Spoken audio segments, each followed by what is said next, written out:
Retour plateau, vous êtes sur TV Finance et vous êtes dans Direct Investisseur et je reçois mon deuxième invité de la matinée, c'est Jean Amar. Regardez la jolie photo, il est sur Bourse Direct et on va se parler au téléphone. Nous sommes aujourd'hui le vendredi 11 mai et il est 9h35 du matin. Donc c'est encore très tôt mais il se passe déjà beaucoup de choses. Jean, vous allez bien ? Bonjour, ça va très bien, oui. Pas trop difficile, hein? Coincé entre le jeudi de l'Ascension et le week-end. Bon, allez, trêve de plaisanterie. Parlez-moi un petit peu de l'actualité de cette journée. Vous avez intitulé votre intervention « Le verre reste à moitié plein ». Qu'est-ce que ça veut dire ? Ça veut dire qu'on est toujours dans le bon sens, les marchés avancent comme un tracteur. On avance modestement.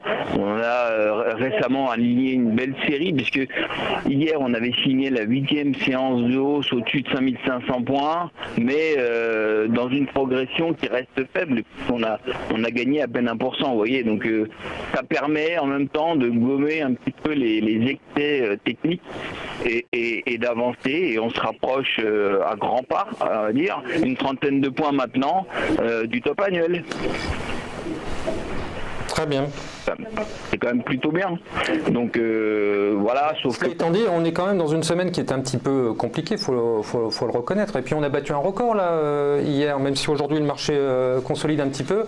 On est à un record quasiment, 5545. On va taper les 5567, ça sera vraiment le record historique, c'est plutôt pas mal, même si c'est ce fossé un petit peu. C'est le record annuel, hein, puisqu'on l'a fait au mois de janvier. Oui. C'était en séance, oui. Oui. Donc c'est plutôt ça. Donc non, mais oui, c'est plutôt bien d'être dans le bon sens, sauf que bon, c'est une envolée qui est soutenue par quoi? C'est un rebond qui a été entraîné par quoi? Rappelez-vous, on a suivi un mini crash au mois de février. Alors pour l'instant, on oublie vite ce qui s'est passé parce que on passe d'un excès à l'autre quelque part. Parce que au mois de février, on a décroché avec New York parce qu'il y avait des craintes de tension sur les salaires. Les marchés avaient complètement dévissé en très peu de temps. En seulement 10 séances, on avait perdu 10%. Enfin bref, c'était un mouvement rapide. Il y avait un excès de pessimisme à ce moment-là, sûrement, à mon avis, sûrement à l'origine du rebond actuel. Très bien. Alors, en termes de stratégie, qu'est-ce que vous pouvez nous dire sur le CAC 40? Petite stratégie à moyen terme, hein. Vous avez quelque chose à nous proposer ou pas? Alors comme je pense, à mon avis, qu'on commence à rentrer dans un excès d'optimisme, je crains qu'il y ait bientôt un retour de bâton dans ces marchés. Donc quoi qu'il en soit, il reste ferme. Là on a encore, je pense, un petit peu de potentiel devant nous, puisqu'on s'oriente vers une zone entre 5580, 5600, c'est les résistances trimestrielle forte. Là, si vous voulez, je pense que ça sera un peu plus difficile de passer ces niveaux-là. Donc, d'après moi, sur ces niveaux, il va falloir peut-être se couvrir en achetant des produits de couverture. Bon, il y en a pas mal, hein. C'est des trackers, par exemple, qui peuvent couvrir, ou par exemple sur les futurs, on peut éventuellement se couvrir ou s'alléger un petit peu pour ceux qui ont profité de la baisse du mois de février, par exemple. Donc, de s'alléger un petit peu sur ces niveaux-là, si vous voulez, ça peut pas faire de mal, je pense, parce que bon, j'estime qu'on est maintenant dans un excès d'optimisme. Très bien. On parle maintenant de la parité euro-dollar. Quelle est votre position ? Écoutez, le dollar, voilà, donc je pense qu'on est dans un depuis la cassure d'un canal haussier de moyen long terme sous les 1,2213, donc les vendeurs ont repris la main, hein, c'est clair. Donc on a un premier objectif de cette cassure technique qui pour moi est situé autour d'un 17,15. Niveau qui correspond à des plus hauts de 2015. Bon, alors ce niveau pourrait, à l'inverse, entraîner quelques prises de bénéfices. On voit déjà qu'il est en train de remonter un petit peu là. Néanmoins, seul un retour au-dessus d'un 20, 90 à 21, avec une confirmation au-dessus d'un 23, 90, pourrait vraiment inverser la vapeur. Donc pour l'instant, je pense que on est reparti dans une tendance un peu plus baissière sur l'euro, mais je suis pas à l'aise encore, quoi. Je suis pas encore à l'aise. On est à 1,19 là. La question est de savoir l'impact des décisions de Trump, que ce soit sur l'Iran ou sur la Corée du Nord, ça influence dans quel sens pour vous? Moi, je pense que ce sera plutôt la prochaine réunion de la Fed et surtout de la BCE, parce que bon, pour l'instant, c'est plutôt le dollar qui baisse, qui monte que l'euro qui baisse. Après, les rendez-vous, c'est mi-juin, donc d'ici là, si vous voulez, il va falloir compter les moutons, ou je sais pas, il va falloir patienter. Il y a la fin de la période des trimestriels, des résultats qui en général entraînent un petit trou d'air, donc il va falloir faire attention aussi. Ça correspond aussi à voilà, c'est bientôt la fin des trimestriels, on s'en approche à grands pas.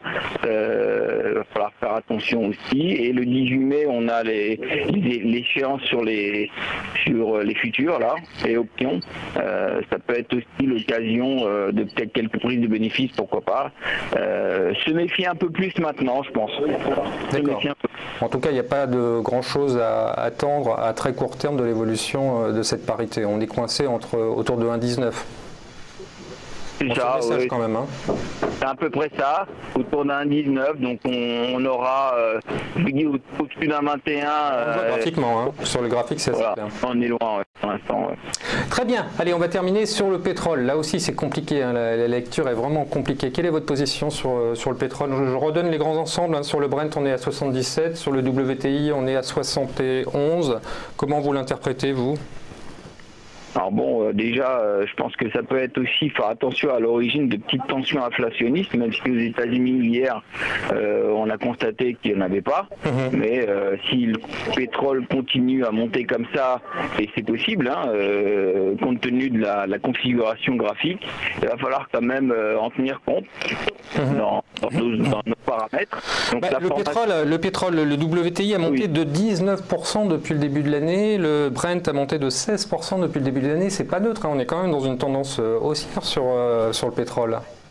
Oui, non, mais c'est bien haussier, et j'allais vous dire que graphiquement, on a une formation en cette épaule inversée qui s'est formée entre le 8 janvier et le 9 avril, qui indique comme objectif autour de 81 et 70, et 80-70, ça correspond à un niveau de retracement en Fibonacci alors c'est compliqué, mais voilà, si vous avez le graphique, c'est un peu plus parlant. On voit. D'ailleurs, on a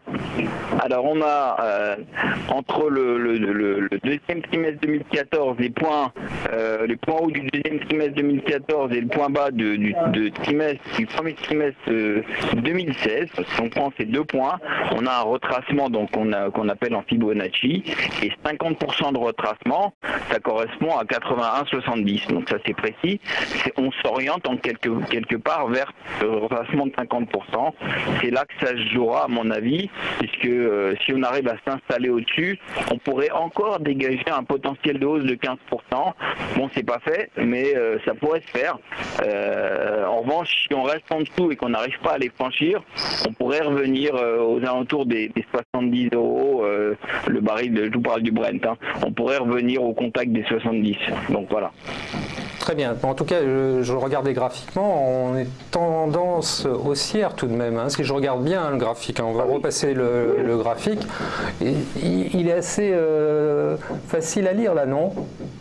Comment? Il est assez facile à lire pour un spécialiste comme vous. La sortie quand même, elle est haussière là sur la tendance, non?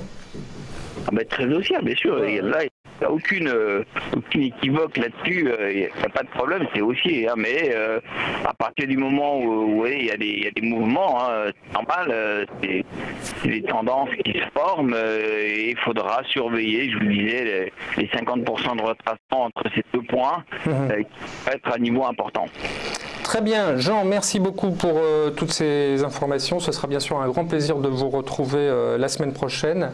Et puis, très bon week-end à vous en tout cas. Voilà, pour l'instant, on va marquer une courte pause et on se retrouve tout de suite après.